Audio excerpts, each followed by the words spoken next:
This is the first time we're doing something like this in a while, so it's just like a question and answer show. I have just a few questions here to ask about you. Yes. First question, Jason, could you tell us about who you are? Like, what do you do? Yeah, of course. So my name's Jason Fricks. I am a college Republican chairman at Rogers State University. For a while, I was the main opposition on some of the lives that you've probably seen with Harry Sisson and Chris Mowry for about a year and a half there. That was my Oh, my wow. my deal right now. Nice. Right? Yeah, I was really involved with like Dean Parker and them. I was in like a lot of their chats. I seen a lot of things. Actually, when Harry got leaked for doing the stupid stuff he did, I was actually one of the guys that came out and kind of provided some evidence that he, used to drinking calls with minors and stuff like that, which was a Oh, really, really, The yeah, Snapchat scene? Snapchat. Yeah, that was really bad. Mm-hmm. Uh, I also did. I'm running right now for state chairman in College Republicans. Y'all are going to be seeing me, hopefully, online, running around to different colleges, hitting up different counties, and doing all kinds of stuff. But yeah, mainly that's who I am. My mission's been very simple. It's been about faith, family, freedom, and intelligence. If you have all four of those pillars, I think you're going to do great. And ultimately, that's where my goal has been, and ultimately has been my end result for what I've been trying to accomplish. Wow, that's really impressive, with the Harry Sasson stuff, giving out uh, I guess, the screenshots or just information about that. And you said you've also been on with Dean. Dean, he's the one Yes. who does that, like the TikTok live debates, right? Right. Yes. I've been on with Dean. I will be honest with you. As far as it goes for dealing with like Dean and Parker, I didn't really care for doing too much of those. I really stuck to Harry and Chris because as much as you Mhm. might find that hard to believe, they're actually the guys most likely to be down to earth. Really? They're really down to earth. I'm gonna be so honest with you. Like they're down to earth. Like paint them the evil, Democratic blue picture as you will. They're down to earth people, and I can mess with that, and I can respect that ultimately. Dean and Parker are some of the biggest. I'm going to say this, and I will losers I've ever met. They're some of the Wow. biggest losers I've ever met. But Harry and Chris are probably some of the best people I've ever seen, and I can honestly expect that. I can respect that in a Mm. way. Interesting. I thought it was going to be like more of the opposite. I heard, with the Snapchat scandal and some of the stuff he's done to a reporter online known as Sarah Fields in Texas. I thought Dean was probably the nicer one because he like has that interesting setup. I've seen some of his stuff on TikTok. I don't really have that, but I went online and saw Yeah. his debating style. Like he lost the debates, but I mean, at least he was nice about it. Well, I mean, the thing about Harry, though, and this is in private, so when I talk about this, it's not public or the facade they give off, but I will tell you this right now. Um, Harry and Chris, to me, were some of the guys, and like they told me literally in 2022 that President Biden wasn't going to be able to run again, that they were Oh, going to kick well, him out. They were being honest. They're very open with me. They're very honest, and I can respect that. They also confirmed to me that Harry was paid, like he genuinely gets paid by the DNC. They were just honest people. Dean and Parker, what you see on live is what you get in person, and I don't like that. I would much rather have someone fake than have someone that's just that obnoxious. You know what I mean? mm, In yeah, terms of just everything, so obnoxious, just so degenerate. Like to me, so produced as it's well. yes, it's just bad. It's just Like bad. that Do what? keyboard, the little mechanical keyboard he has, but like. Yes. Yeah. Oh my gosh, I can't. I can't with Dean and Parker. I really don't like them that much. Yeah, I mean, I don't really like either of them. I mean, they all support horrible things. So as you said, you're in all these clubs and chapters. How did you really get into this? Because you're like what, 18 or 19? 19. So basically, what happened is really what got it kicked off. Is honest to goodness, it was it was Harry and Chris. Uh, Wow. because I was on their lives, because I was doing stuff, I got recognized by my local party. I made some really good friends high in politics. That's when my best buddy of mine named Patrick Prudhomme reached out to me and was like, "Hey, Jason, I know you're a true conservative. You should try and get into the Leadership Institute and see if you can go to D.C. for the inauguration." And I did. I got to go there. That's where I met my current roommate right now. He went to Rogers State. I met him there. And because I was the top graduate there, the state chairman, which by the way has never been done, reached out to me and said, "Hey, Jason, I want you to come to Rogers State so bad and lead our Republican chapter. I'll even change some of the rules for you if you'll do it." And ultimately, I signed on. And then, after seeing the absolute disarray that the state's been in, that's when I've taken it on to, run for chair, right? But that's how I got involved, man. Was just getting online, getting active. I know you're a very active member of Hazels and Fab's lives, which I'm pretty sure, by the way, you'll be in there tonight. I know they're live right now. Uh, Well, I hope so. I mean, you beat me twice. You got on there twice. I think they're about to let me on, but then you had me in, so that was that was pretty well, interesting. I'm sorry about that. I think they like talking to me, specifically Hazel. It's just one of those things. But I'll tell you, like right now, as it currently stands, just getting involved, I guess, just with the people getting online and doing that really helps. I had a little bit of a bigger following than Hazel does, actually, at my peak. So I'll say this, I gave it all up, um, because I wanted to finish high school. Hmm. Uh, and I wanted to do it away from the spot, because like what was happening was I was starting to get death threats. People were trying to find out where I lived, and I didn't want that. I was still like, put this in perspective. At my peak, I was a sophomore in high school. That's when I Oh, had people 10th grade. recognizing me. Right, I was in the 10th grade. I was in the 10th grade. I was up and coming. I wanted a high school career, so I gave it all up. But that was where my peak was, and then I haven't really recovered since, because I haven't put the time and effort into it, man. Because the death threats were just crazy. Oh yeah, I can. I don't really have the same experience. When I was in high school, I ran for president. They kind of stole the election away from me. I had this insane press conference where they're talking about condom vending machines and abortion for some reason in like 11th grade. And I kind of had to keep my following down, not because of what was happening in the school, because apparently, even though they had this like crazy election, I could do like whatever. I could say whatever. I wasn't going to get in trouble. It's just I kind of had to, I guess, intentionally not put out as much content as get in trouble with uh, people Right. around me. But now that I'm a little bit which older, I'm trying to which is like get out ridiculous. there. Yeah, get out there and Right. grow.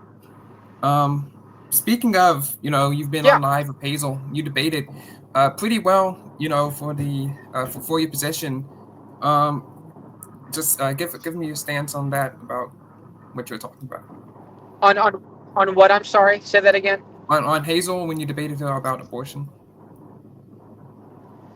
So my thing is about this is, and I'll go ahead and say for the record, I've said it about 1,000 times. Hazel, I think, is a very nice lady. I think she's a very beautiful woman. I like her a lot.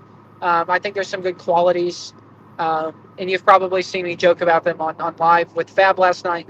But I'll tell you right now, one of the things is just, man, ultimately at the end of the day, I'm a Christian. I'm a strong conservative. I really just hate forcing people to believe the same thing as I do. I think there's one thing, known for spreading the word, right? Spreading the gospel. And I think you should do that. And ultimately, that is your goal on this earth. But to shove it down someone's throat has not always been my idea. When I debated Hazel, I was really kind of caught off guard, because I really thought it was going to be a kid that didn't know their stuff, and she did. And I'm going to give it to her. She knew her stuff. Now, of course, I don't think there should be a national abortion ban. I don't agree with her, mainly because her argument centers around the idea that uh, murder, that killing babies is murder, which I agree with, and that everyone should think the exact same way. My argument kind of centers a little bit more around of, not everyone shares the same view on abortion. It more depends on where you're from, how you perceive things, and the way you look at the scientific aspect of it. And that's why we're ultimately not going to be able to agree. Although she did get me to agree about uh, about the exceptions, right? Like, she got me on board about the exceptions. I'll be the first to admit that she got me on board about the exceptions. Um, and then I'll just say, debating her is just a very unique experience within itself. Yeah, I've never actually got the opportunity to go on live, I guess, with her. I think she was watching when I was, and I was super nervous when I was doing the death penalty debate as well. Now, on the topics of, I guess, abortion, I would say that I would side more towards her opinion. Um, and, I just think that centers around that, a life is a life, and, life should be protected. Now, I will give you credit for how you're saying that the people have different experiences around. That's why I have this idea. I don't know if you've heard about it before. I'm a little bit bigger on X than I am on Instagram, where I'm Yeah, saying, like, it's been around, legalized for about 50 years, 1970 to 2022, when they yeah, overturned it and sent it back to the states. I say, like, maybe like a 50-year amnesty period where we make it illegal, but don't make it prosecutable anything until like 2025, 2075. Then you can use that time to go in and, I guess, educate people about it. And the generations would come in. It'd be like a totally new generation to be on Generation F or right. something. So And I don't, and I that's don't my think idea on that. And I don't think you're wrong about that. I think that to me that's a lot more of a viable option for an abortion ban than whatever Hazel was proposing. And I'll point it out to you right Mhm. now, which is this. I also like whenever I give policy answers or my opinion, I always like to give a very realistic answer, someone that everyone can get around, because to me that's Mhm. the way I like to connect the dots. As someone gets caught up in the motion and the notion, I really like to see that, right. It's just that common sense, common ground answer, right. Um, Let me do say, I think if we went for a national abortion ban right now, I don't think that it would react well. I think it would hurt Republicans, which is why I'm kind of against it. I think abortion's always going to be a hot topic button issue for someone. And because of that, we're never going to be able to come to the consensus. We're never going to be able to achieve that ban, right? With abortion, ultimately, because there will always be some type of revolt. And because of that, to me, is where I lean on, the idea or even the respect that let's just leave it to the states. Each state is different. There are certain issues that remain at the state, and ultimately that is one of them, because one of the things, and I disagree with Hazel on this, is not all scientists will agree on when when a baby is conceived, that is considered, if it's conceived at conception, if that's considered life or not. Because I've met doctors who are liberal who have said no, that's not the case. I've met doctors who have said the opposite. You know what I mean? And then because Hmm. there's so much there's so That's really much that interesting because it seems like that would be a very basic thing right. that people could agree on. Which is one of the things that they don't talk about in conservative or liberal arguments, and I don't understand why, which is literally the fact that everyone literally all have different opinions and literally all disagree on when life begins, where it begins at conception. Some more liberal doctors may say it begins further, that it should be accepted. It's just, to me, baffling, because there's so much division, especially in our scientific community, that is why, to me, I don't think it is the responsible thing. I say responsible, it is not the right thing, to Mm. have a national abortion ban. And I will definitely tell you that in a perfect world, yes, I hail a ban, like I'm all for it, right. But in a realistic society where we're actually going to get plausible outcomes, and it's just not feasible to Mm. me, Well, so yeah, and I can see that argument. I would also, since life is important, I wouldn't care about losing 4 or 5 seats or whatever, if that was possible. But I can see how you are being pragmatic about it. And I will say something about this, at least online, is that the people about it, they would talk. Someone made some post about IVF or something, and they were like, "Oh, the ground cries out and the blood is spilled," and they used some like kind of overly emotional, overly violent, not violent, but like uh, I guess fear mongering language. And I'm like, I agree yeah, with you guys. Yes, I agree that it's death and whatever. But I mean, we don't have to be sitting around acting like this is, the worst thing that's ever happened in human history. It's not like your house got nuked and your dog got run over. You don't need to be using that kind of language, in my opinion. right. And it's one of the things to me that's like, and I'll say this for people that are the pro-choice people, the pro-life people. I will say this right now, that in my professional opinion, I think the pro-choice people, especially when it comes to the abortion issue, do it in the right way, of where they don't try and aggressively shove it down people's throats. They just try and let it be, right. And I respect that. But what I mean by that, in the sense of, they don't try and shove it down people's throats.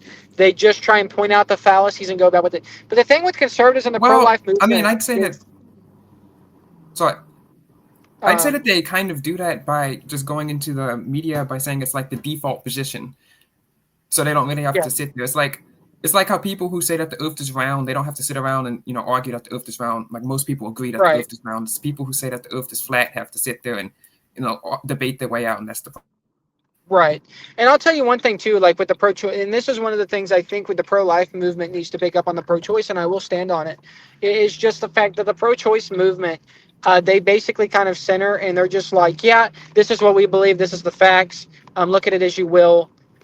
This is what we believe. I wouldn't say the facts is a wrong statement to make. That this is Hmm. just where Well, yeah, we it's see that. things from coming from. Right. The thing with the pro-life, and I've noticed this, is they're a little bit more up in your face about it, a little bit more grabby, a little bit more vocal about it. And I really feel like if we start trying to integrate it a little bit better into society, if we're just kind of Hmm. like, hey, this is my position, let's go back and forth and talk center on it, rather than screaming, it's murder, how dare you? Then I Yeah, think yeah, we're, that's the problem. It's like it yeah, is, but I mean, you kind of look deranged when you're running around like that. I found the original post. I'm going to read it. I'm going to quote it here. yeah, Quote, IVF must be abolished. You have blood on your hands, the blood that pollutes the ground, and the blood cries out to a holy God. May he have mercy on you and our nation and bring us to repent of this wicked child sacrifice. Like, okay, exactly. technically, yes, but I mean, come on. Yeah. No one, It's like, see, no one's going to change their mind because they read that. also, one of the things, and I'll say this too about the pro life movement, and I will say this right now, which is one of the things that I'm very, I guess, bent on, and want to put this in perspective, is this, that we don't have to be over the top, and we don't have to be freaking crazy about it to get our end result. And I hate to say it, just as much as you may believe that in the Bible, yes, it is morally wrong, and I would agree with you. Not Mhm. everyone's going to share that view and opinion, so you can't just go at it treating them like trash. Ultimately, you're going to have to meet your way in the middle and talk about it. Kind of like how they got gay rights, ultimately, right? Is because the right ultimately lost that battle. Yes, I think we would agree Yeah, that unfortunately. the right lost that battle because they screamed and yelled about how bad it was, rather than trying to attack it logically. And I think ultimately, if we ain't careful, that's what's going to happen with the Hello. great. So yeah, like you were saying, you don't think about it's too radical. So you live in Oklahoma, correct? Yes, Oklahoma. I'm a proud Okie. Oh, nice. So what do you think about the what is he, Representative Divus? Representative who? I'm sorry. Divus, Dusty Divus.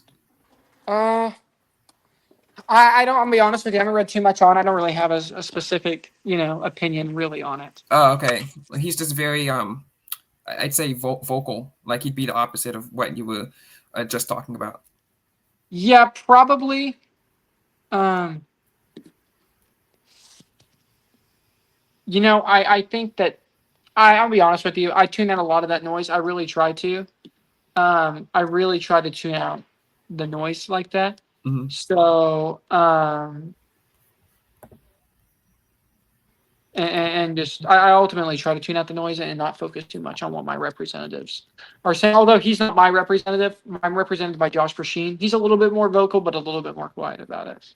Oh, okay. So yesterday on Hazel, I thought you had an interesting. No, not Hazel.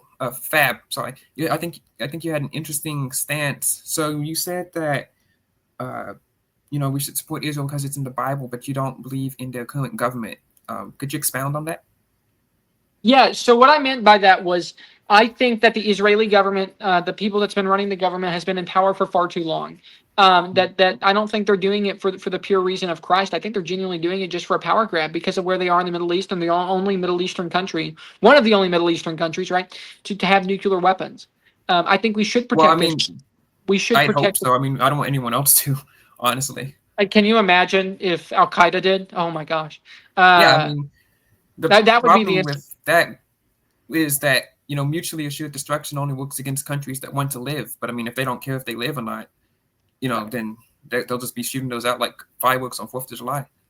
I think we have a duty ultimately, though, to protect Israel. I do, because they're one of our greatest allies, but also it's the Holy Land. I get that, but Mhm. but what I don't get is protecting that government. They need a regime change, and they need one fast, and they need one Uh, that's focused. I would say that they need one focused on living for Christ, doing the ways of Israel truly, not the ways of basically big pharma, big lobbyists, and interests. mhm. Ultimately, What that would that you is my say? opinions. Sorry. What would you say that the current, like the problem with the current government is? I'm sorry, what? Oh, sorry. What would you say the problem with the current government is? You said they need a regime change. You cut out again. I'm so sorry. Say that again. Uh, You're good now. I what can hear would you you. say that the problem with their current government is? The problem with the current government is just the fact that Netanyahu is going to like the Middle East, right? He's flaunting that he owns Trump. And my biggest problem with the regime, with the current government, is that they're spending so much money to influence U.S. politicians. They're spending so much money doing these things. They're also, not to mention the fact that they're sitting there gloating about how the U.S. has their back no matter what. They're doing all this stuff, and to me, they're not the U.S. They should just back up. Mm. That's my biggest problem, is they're flaunting what they don't have. They're trying to show cards, and that's ultimately the biggest thing. So you think that needs to be a little bit more subtle? Yes, I think so. Yeah. Yeah, I think so. I think that what the main problem is that they have a PR thing. I don't know if you're on X, but the people are, if you say anything remotely pro-Israel, they'll be like $7,000, $7,000. I get some of those comments too, which I do not have $7,000. Never been paid by anyone. But if they can't stop PR from random like frogs online, I mean, they're kind of cooked. Yeah. No, I agree. I agree with you on that. I've seen a couple of those comments, and it's just kind of like one of those things. I'm like, I don't know. Yeah, it's A little bit much. it's. I mean, I wish I had $7,000. Honestly. I do too. Yeah. No, absolutely. I mean, I'm in it with you. Speaking of public relations, here in the United States, I don't know if you've heard about this, but the Young Republicans group chat leak. What do you think about that? I think it's deplorable. I think it's kind of disgusting. I think that it's really concerning. We also need to make the distinction that yes, some of these were kids, but some of these weren't kids. That they were old enough to know better, and they didn't. I don't think we should excuse it. I really don't think we should excuse it. I think it's kind of sad. It hurts auxiliary groups that are trying to do their great duties, and ultimately, it just really hurt the community. It didn't help at all. Yeah, personally, like some of the, I read through the Politico article. I thought some of the comments were funny. Some of them, of course, were racist. But the main problem is that, these weren't just like kids in like some gaming group chat thing. They were in a official group chat. They should know better than this. They should have better OSINT. They should know, like, if these get leaked, we're going to get in trouble. It's going to look bad. It's going to reflect badly on us. Exactly. Like if you were running for president of the United States, or heck, even president of student council, which I have done twice and have stayed, scandal free, I wouldn't have anything like that chatting with my, I don't know, campaign assistants or whatever. I just got to say, like, what kind of knucklehead thought that it was acceptable to say that in an official auxiliary group chat? Like, by the way, and I'll say this right now, if me or my roommate, who's my vice chairman, and our state chairman would have said things in this group, there's no way this would have flew. No way. And I just think it's ridiculous. And I think, honestly, ultimately, it's quite sad. It's just sad. Yeah. And I hope that they're able to. It's also a distraction, too. They'll probably not be able to get any jobs. They won't be able to move up higher than, some random college event thing. They won't be able to move up to, I don't know, like a senator or representative.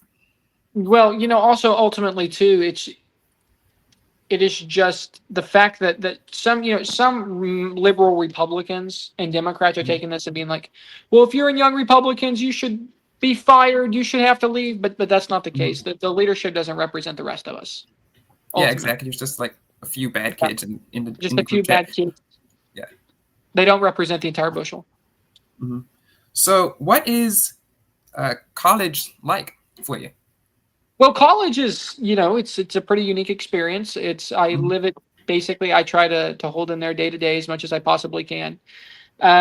It's just a whole lot of, this is a packet, by the way, just one syllabus. It's pretty thick.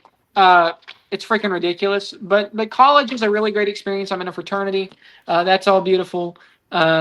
It's just a really great experience. It's not necessarily nearly as bad as people tell you. But like, what do you do in school? Do you have like friends or? No, I'm actually friendless. Yeah, no, I have friends. I have a bunch of, I would say I have quite a few friends. Again, the fraternity really helps out with that. I mainly run college Republicans, just involved with college Republicans, student government. I deal with student grievances on campus, all kinds of stuff like that. So I'm really involved in the community. I make sure to give back too. And then on Friday, and Noah, is it Saturday? What? Saturday is Haunting on the Hill. Yeah.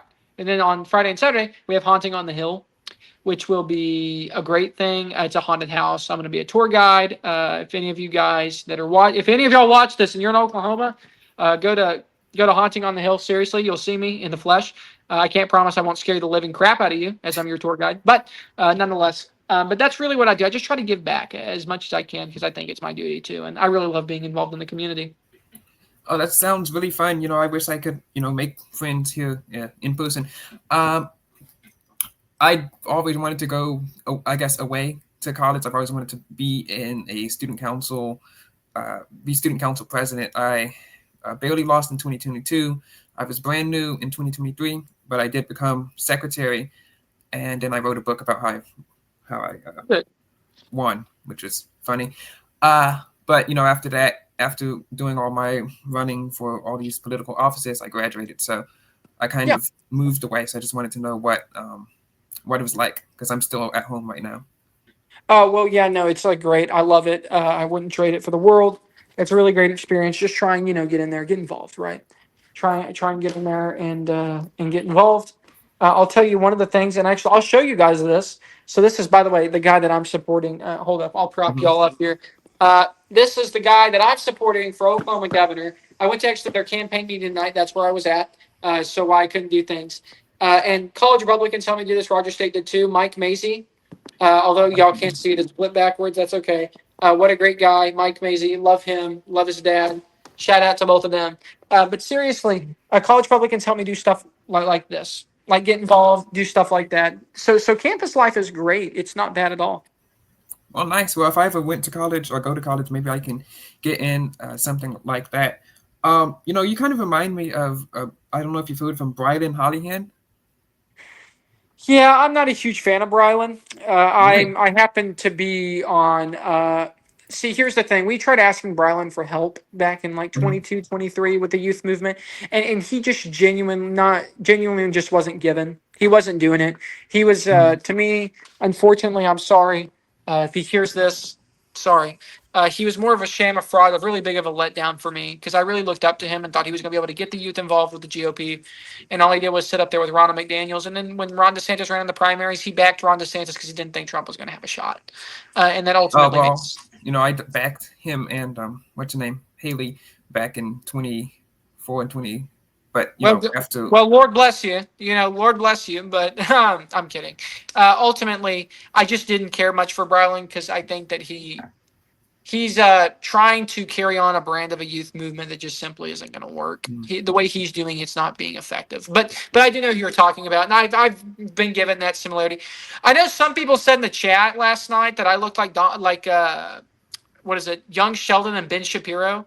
Uh, I for mean, you those of sound like you, Ben I don't Shapiro. You see don't it. look like one. I You don't don't look see it. like Like I really any of them, don't. but you sound like Shapiro.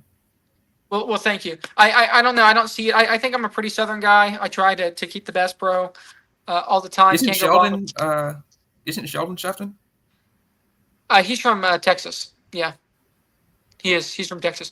So, but yeah. Ultimately, yeah, I've heard that. I've seen that comparison before. I don't know. I don't know where to feel on it.